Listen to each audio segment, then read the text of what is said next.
Hi all, welcome back to my channel. నేను మీ అరుణ. ఈరోజు మనం ఒక స్పెషల్ రెసిపీ ఫ్రూట్ సలాడ్. టేస్టీగా కూల్గా ఇలా ఫ్రూట్ సలాడ్ని చేసుకోండి. పిల్లల నుండి పెద్దల వరకు అందరూ చాలా హ్యాపీగా సలాడ్కి మెయిన్గా కస్టర్డ్ పౌడర్ని యూజ్ చేయాలి. ఈ కస్టర్డ్ పౌడర్ సూపర్ మార్కెట్స్లో ఈజీగా అవైలబుల్గా ఉంటుంది. ఈ కస్టర్డ్ పౌడర్ని మీకు నచ్చిన ఫ్లేవర్లో ఎంచుకోండి. నేనైతే వెనిలా ఫ్లేవర్ కస్టర్డ్ పౌడర్ని తీసుకున్నాను. ఇప్పుడు ముందుగా ఒక బౌల్ తీసుకొని అందులో కొన్ని పాలను తీసుకోవచ్చు. ఈ పాలలో 2 టేబుల్ స్పూన్ల కస్టర్డ్ పౌడర్ వేసి ముద్దలు లేకుండా బాగా కలుపుకోండి. మనం వేడి పాలల్లో పౌడర్ వేస్తే కలవదు కదండి బాగా, అందుకే నార్మల్ మిల్క్లో తీసుకొని పౌడర్ యాడ్ చేయండి. బాగా కలుపుకోండి. రిమైనింగ్ పాలను మీరు బాయిల్ చేసుకోవచ్చు. కస్టర్డ్ పౌడర్ పాలలో బాగా కలిసింది. ఈ విధంగా కలుపుకున్న దాన్ని పక్కన పెట్టుకొని స్టవ్ మీద ఒక ప్యాన్ పెట్టుకొని మిగిలి ఉన్న పాలని ఇందులో వేసుకోండి.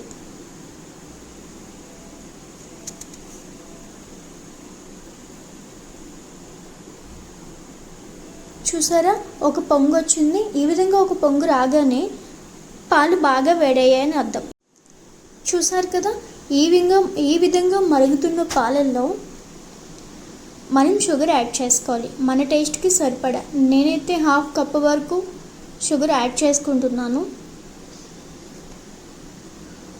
మీరైతే మీ టేస్ట్కి సరిపడా షుగర్ని యాడ్ చేసుకోండి. షుగర్ వేసాక మరో 3-4 నిమిషాల పాటు బాగా మరిగించుకోవాలి లో ఫ్లేమ్లో. 4 నిమిషాల తర్వాత మనం కలిపిన కస్టర్డ్ పౌడర్ని మరోసారి మిక్స్ చేసి పాలల్లో ఈ విధంగా వేసుకోవాలి. ఒక 2 నిమిషాల పాటు మీడియం ఫ్లేమ్లో ఈ విధంగా కలుపుతూ మరిగించుకోవాలి.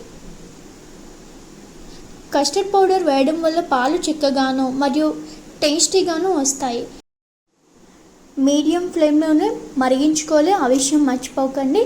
చూసారు కదా, ఈ కన్సిస్టెన్సీ వచ్చాక గ్యాస్ ఆఫ్ చేసుకోవాలి. పాలను మరీ దగ్గర పడే వరకు కూడా మరిగించుకోకూడదు, కాబట్టి ఈ కన్సిస్టెన్సీలో ఉండేటట్లు చూసుకోండి. పాలు పూర్తిగా చల్లార్చుకోండి. ఒక బౌల్ తీసుకుని అందులో యాపిల్, గ్రేప్స్, పైనాపిల్, పనస, బనానా, సపోటా, దానిమ్మ, నా దగ్గర ఫ్రూట్స్ ఉన్నాయి, నేను ఇవన్నీ తీసుకున్నాను. మీ దగ్గర లేదంటే మీ దగ్గర ఉన్న ఫ్రూట్స్తో మీరు ఈజీగా కస్టర్డ్ ఫ్రూట్ సలాడ్ తయారు చేసుకోవచ్చండి.